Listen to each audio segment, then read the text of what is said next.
ছবিতে দেখতে পাচ্ছেন একজন ব্যক্তি খুব অসহায়।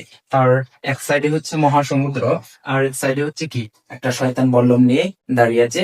এখন এই ছবিটার সাহায্যে আজকে আমরা between the devil and deep sea এই ইডিয়মসটার অর্থ মনে রাখবো।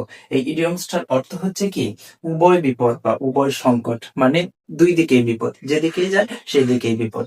ইংরেজিতে যেটাকে আমরা বলতে পারি এভরি সাইড ইজ ডেঞ্জার, মানে উভয় সংকট।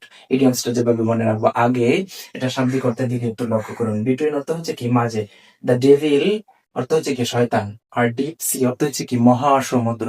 তার মানে এটা শাব্দিক অর্থ হচ্ছে কি মহাসমুদ্র এবং শয়তানের মাঝে।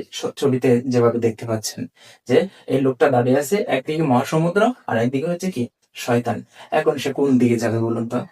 এদিকে গেলে মহাসমুদ্রে ডুবে মরবে, আর এদিকে আসলে শয়তান তাকে গা দিয়ে মেরে ফেলবে।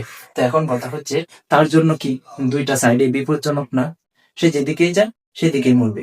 এভাবে আমরা মনে রাখতে পারি বিটুইন দ্য ডেভিল এবং between the devil and deep sea, মানে শয়তান এবং মহাসমুদ্রের মাঝে। তার মানে কি উভয় সংকট, যেদিকেই যাই সেদিকেই বিপদ। এভাবে গল্প এবং টেকনিকের মাধ্যমে ভিডিওস মনে রাখতে প্লেলিস্টটা ঘুরে আসুন, প্রচুর পরিমাণে ভিডিও দেওয়া আছে।